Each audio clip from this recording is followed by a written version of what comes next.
Absalom behind the camera is finishing up our flagstone patio out in, where are we, Abs? I think we're in Ambler, PA there. We are calling masonries everywhere, guys. So we're Montgomery County, we're Philadelphia, we're Bucks. We travel, but we don't go too far, though. But we are finishing up today. Hopefully the guys have started the point. We have our border in, our beautiful border here, Abs, right? Looks great, looks awesome.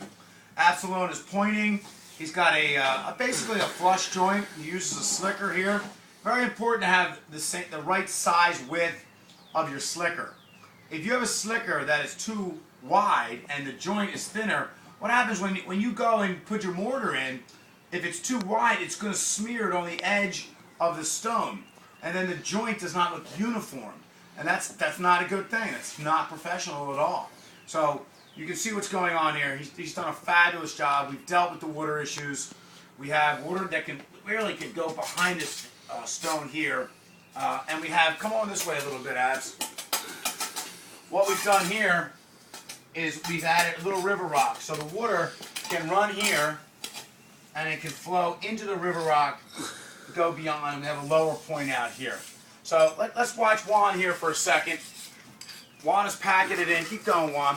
Juan is packing it in with a smaller slicker, and he has a finer sand. So I can actually throw it on there, and I can move it around. So it's now I shouldn't say finer. That's the wrong answer. It's not as wet. If it's too wet, I would never be able to do that and move it, because then it would just smear all over the place. So we're able to work it right from the stone. And I can work it right in there with Juan. And we can move it around. We pack it in there. We make it tight. Look at that. And then we just move it along. You can have a guy come behind you and finish it. Look how nice that looks. And then you just brush it over into the next joint. And you get your smaller slicker and you pack it in tight. You come up, you clean up the edges.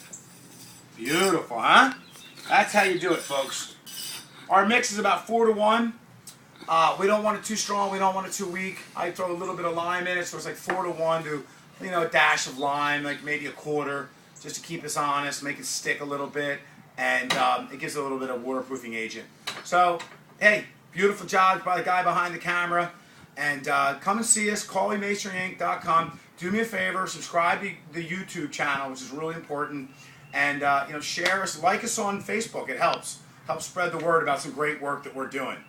Thank you. Take care.